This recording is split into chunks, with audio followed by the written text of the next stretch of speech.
Hello guys, welcome back to Not Just Mecha. It's Marco here, and today we talk about Godtear.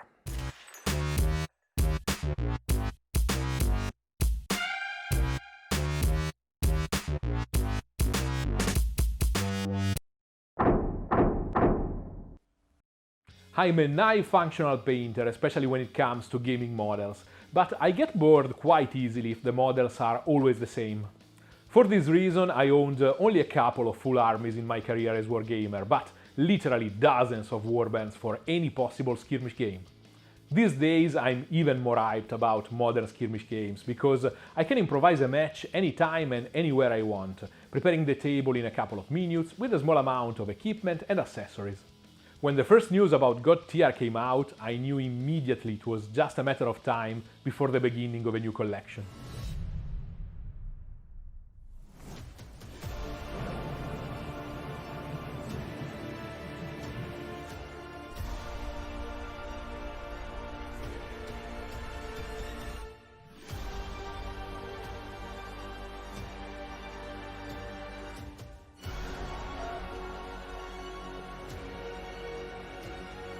I jumped on board for three reasons. First, I'm a Guild Ball fan, one of the most interesting rule sets of the last years, and I like how Steamforged Games supports these products. Second, there are no decks or cards involved, and only a small amount of accessories are needed to play, so I can provide everything for my opponent simply using my collection of models, making it a game extremely new player friendly to put on the table, or simply to improvise a match on the spot. Third, well, obviously the models. In Godtear, players take command of a warband made by a variable number of different champions that you can mix and match as you want, and their followers, and fight a scenario-based battle played on a X-grid. The core of every warband is made by minions, usually from 1 to 5 30mm models, and a beautiful champion in 54mm. I haven't painted in this scale for gaming since Inquisitor, and I'm super excited. Every single hero is a big gorgeous sculpt, and the visual effect of the models on the gaming table is so satisfying. Don't forget to subscribe and hit the bell button to always know what happens on the channel. We'll start this journey with one of my personal favorites, Grimgut the Vile and his Retchlings. Grimgut reminds me a mix of Batman's Clayface and Oogie Boogie from Nightmare Before Christmas, and for these reasons I can only love this nasty fat guy. These slimy little monsters are the remains of his victims, /Mills, turned into creepy minions crawling out of the cauldron, that is also his personal banner. Love level is... over 9,000! I usually go with my own elaborate color schemes in this kind of projects, but in this case I decided to follow the artwork, at least for Grimgut, and to break a bit your expectations around this paint job. I love the sketchy, energetic style of the picture, and I wanted to catch that sensation. For this reason I work mostly with a brush with strong brush strokes, without using oils and washes, but pushing mostly on textures and movement. Every model is different, and I love to change painting methods and techniques to fit the style of the miniature and the story I have in mind. The models are fully built and color-coded based on their role on the battlefield and the way they get extra victory points. You can of course just open the box and start playing with them, but where's the fun in that? First of all, there are some mold lines here and there that I need to take care of. The plastic of this kind of models is a bit softer than the one we are used to from standard kits, but still much firmer and more dense than the awful rubbery plastic of board game miniatures. To handle this consistency is mandatory to work with a brand new sharp blade, because this material will fight against any pressure from the cutter, so you want to keep the attrition to the minimum. I start shaving the mold lines using a minimal amount of strength, leaving all the work to the blade. Harder plastics are more forgiving, but in this case it's easy to ruin the surface and leave it rough and scarred, especially here on the super smooth fluid bodies of the slimy minions. I close the cleaning process with a gentle pass of sandpaper. I use 1000 grit sandpaper that to the touch is almost like a simple piece of paper. Its gentle texture will completely smooth the area, following the shapes of the sculpt. Same process on the big guy, with some extra challenges due to the position of the main seam line. The model is packed with details, and I can't simply work on the line. I have to follow the shape of volumes and details, because I don't want a smooth flat band crossing the body, as much as I don't want a mold line. Before the final trick, I apply a dose of Milli butter on the seam around the belly and under the chin. They are really subtle and well integrated in the sculpt, but you know, I'm a perfectionist. Check the video up here for all the details on this technique. Here is a juicy trick that you can use also on your board game models to get rid of any rubbery flow. To smooth out even the slightest imperfection and roughness left by blade or sandpaper, I use a thin layer of plastic glue. Any kind and brand of plastic glue can do the job. Plastic glue chemically melts plastic, this is why its bond is so strong, and if brushed gently in a thin localized layer over and all around the mold line, following the pattern of the area, you can easily erase any little imperfection and small chunks of material, making them disappear into the flow of the details. It doesn't add any real thickness to the sculpt, and if needed you can still refine the result with another pass of sandpaper. After a good coat of primer, this work will be completely invisible. Time for basing. I add first details like grass and debris, and then I apply a couple of texture effects. This order of operations will help integrating better the little details into the muddy terrain, and give the sensation that they are sinking into a putrid ground. I usually prefer to use my own textures for basing, but I find extremely challenging to get the right scale and visual consistency of mud and wet grounds, so I tend to use this kind of products to create the general volume of these effects.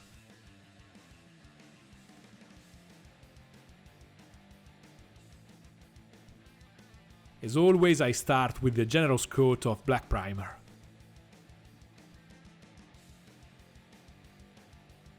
Followed by a sketch of the main volumes using white ink.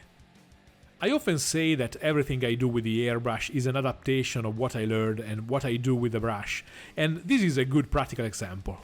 The multiple thin coats of paint are the best way to go, even when spraying. I modulate the grayscale simply adding more and more transparent layers of white, where I need a higher value.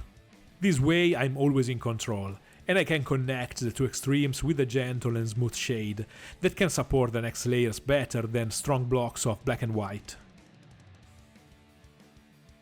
As you can see, it's not a proper zenithal light, it is more a 45 degrees angle, focused on the main view of the model and around the face, to boost the focal points and add a bit of drama.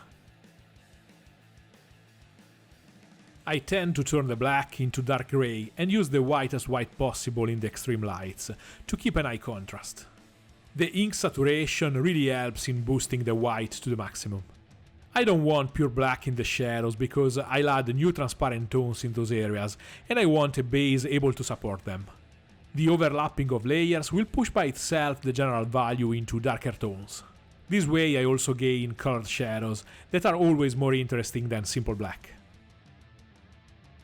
I go almost full white on the slimy minions because I want to try something extreme, working with super bright fluorescent tones. Here you can see the difference of the value scale based on the different needs of the next steps. I'll be quick and brutal on the Retchlings. The plan is to make them fluorescent green, the iconic comic book green of toxic waste. Greens always behave better if applied over yellow, especially if you want to boost their vibrancy and the acid warpstone sensation. Followed by a zenithal light of white. The idea is to have a sort of glow in their body, moving from bright bleach green to a warmer acid tone, and maybe some extra shading depending on the depth of the result. I never found a fluorescent tone that can really give the glowing fluo sensation, but I have great hopes for this one. I have a lot of heavy body golden acrylics, but this is the first time I test the high flow line. The consistency is very similar to Molotov paints, and you can use them directly in the airbrush. I love how they show the opacity and transparency of the paint with the real sample on the pot and the tubes.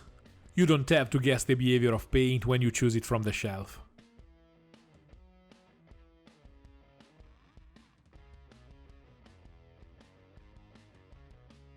Whoa, this is really fluo! The camera is struggling to manage the color and the amount of light bouncing from the model. The paint is extremely transparent, so I need to pass several times on the same area to get its full potential. Fluo paints are always a bit transparent, due to the nature of their pigments, and this liquid consistency make it even more translucent, but it sticks very well to the model, so it's just a matter of insisting a bit more. Let's try with different camera settings. Still an overwhelming fluo green, I love it. I quickly spray a couple of tones to fix a foundation for the later brushwork on the skulls inside their fluid mass. I want to see a bit of bone coming out from the green slime. I want also to create a subtle contrast with the satin finish of the green part, so I use Molotov paints that are totally matte. First, ochre brown light, and a gentle spray of Sahara beige to catch the raised details. The green tone is precisely what I wanted, but the shade created by the yellow undertone is a bit too subtle, so I need to introduce more contrast. I close the progression with a layer of sap green in the shadows, adding more volume from below. I was worried to lose some of the brightness of the green, but thanks to this extra contrast the fluo tone in the lights pops even more, becoming similar to an internal glow.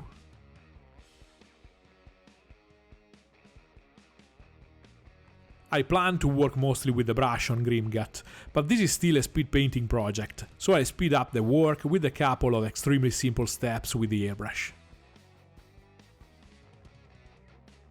First, a general transparent coat of raw sienna to set the overall tone of its yellowish skin.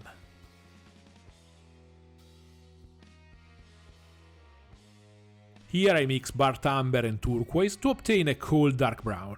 I don't use any thinner to keep the mix to its maximum opacity. I use this mix to apply an interesting base tone to the skirt. It will make a nice contrast against the yellowish sensations of the skin. And I use the same tone as a quick first shadow on the skin itself, to save time and to tie all the parts together.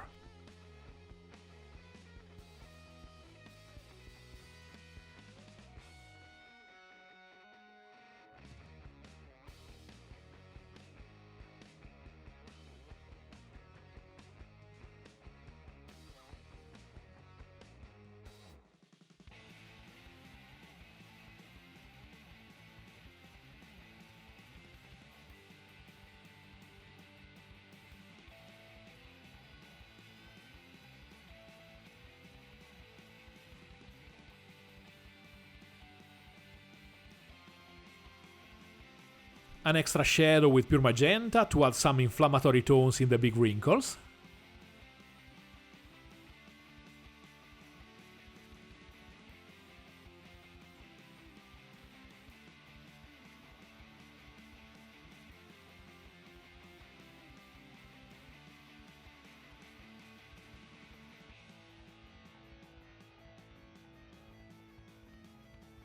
And some extra tones with the same value using phthalo green, just to add extra variety and visual interest in the pattern of this unhealthy skin.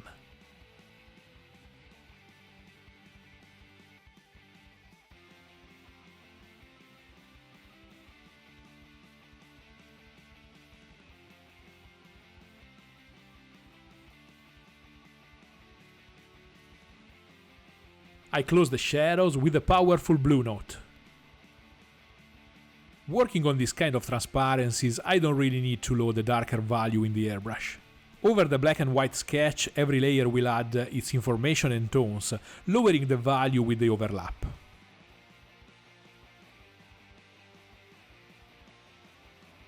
Before moving to the wet palette, I quickly fix the base for the metallic tones. I mix Scale 75 black metal with black and turquoise ink, and use it to prime the big chains on his back.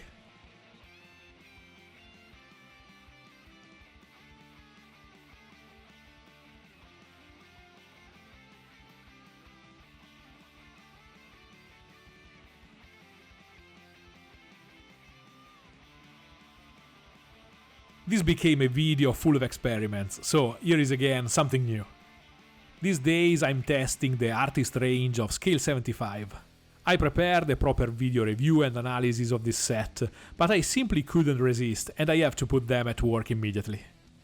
I went all in with the full range, and I'm curious to try the different sets, so this will definitely not be the usual limited palette. At the end, I'll use half of the tones I prepared, because I naturally tend to mix what I need, but this is my process when trying to understand a new set of paints. And I love squeezing the tubes. On the palette, I have the skin tones, the grey set, yellows, and the pastel tones. I forgot to add a bit of magenta and purple. I always have these tones on the palette, no matter what. I always start preparing a set of tones on the palette. In this case, I'm not looking for a value progression, but I want an initial various colorful selection of interesting and unusual skin tones. I don't want to be limited by the selection of hues from the tubes, and I want to be able to jump where needed, without interrupting the painting flow and rhythm. When you are in the zone, you want to stay in the zone. Here I added on the palette the brown set to show you better what I mean working on the skirt.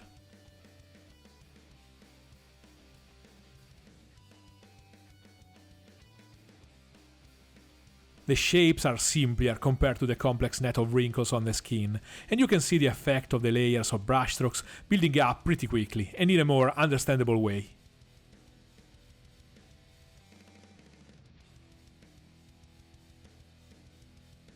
These paints are meant to be super smooth for an easy blending, but in this case I'll use them mostly for their heavy body, to obtain strong and solid brushstrokes, in the same way I usually use heavy body artistic acrylics.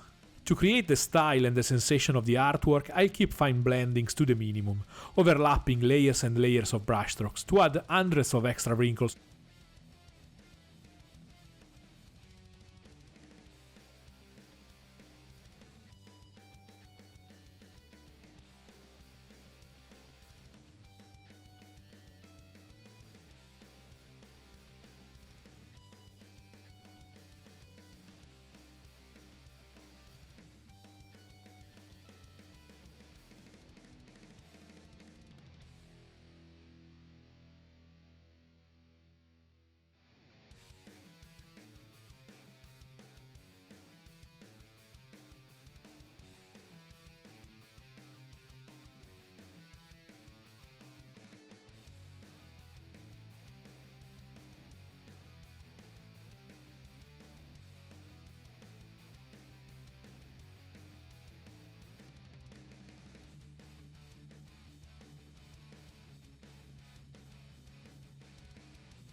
I use the heavy body of the paint with just a tiny bit of dilution to create with every layer textures, volume and color modulation.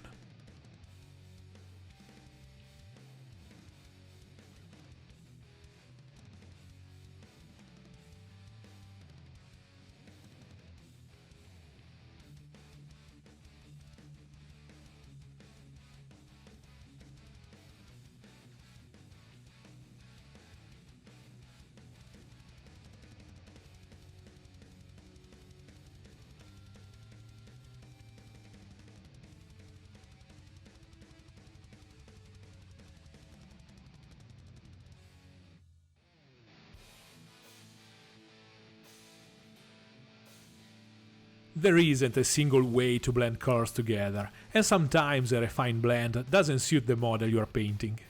You have also the freedom to not blend at all if this choice brings something meaningful on the model.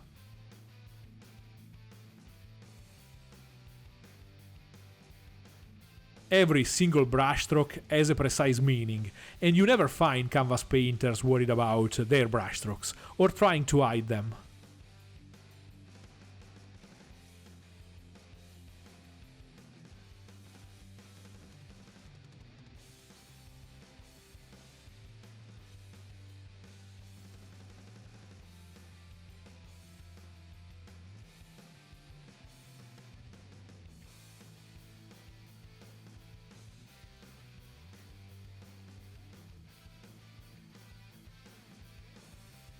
A veteran orc in the middle of a fight shouldn't be smooth and clean like an elf princess, and you can use brushstrokes to create textures, movement and energy, like fixing the kinetic energy of the stroke on the model.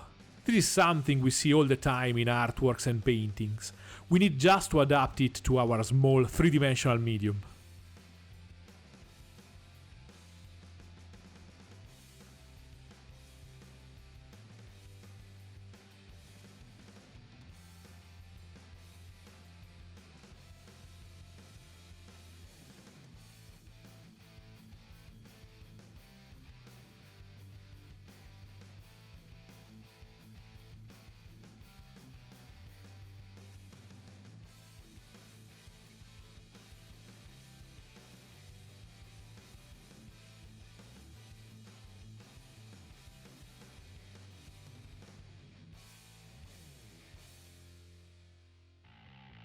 This has obviously to be a pondered choice, based on the model and the mood you want to create, because I can assure you, you are not saving time or making things easier in this way.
The layers visually blend together because of the sheer quantity of brushstrokes and progressive tones, fixing the sensation of movement and energy.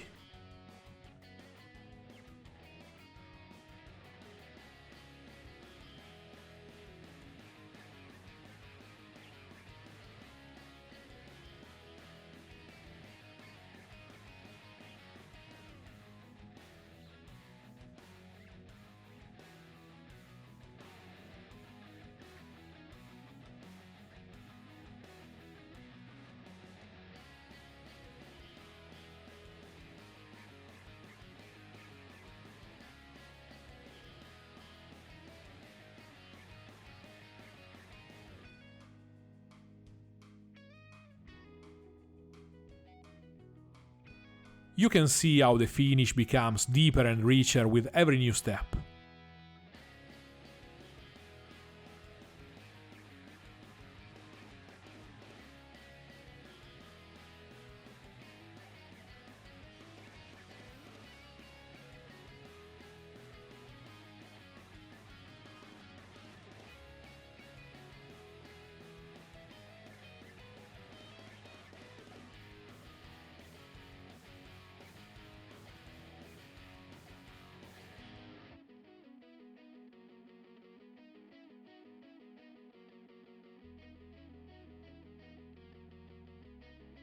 Same mindset applied to the green weathering in the lower part.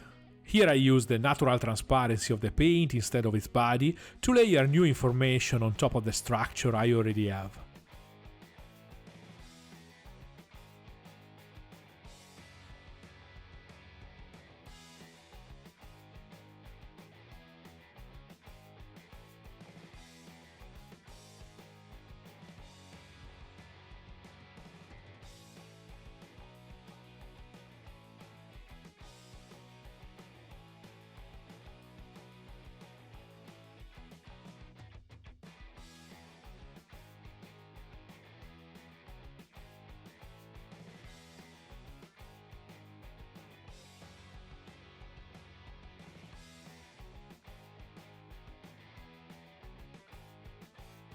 You know that the foundation of my painting mindset is rooted in Alfonso Giraldes' teachings, and if you want to explore more this philosophy, you definitely have to check his amazing works and Patreon.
For the rust effect, I simply add to the chain an heavy wash of this reddish brown.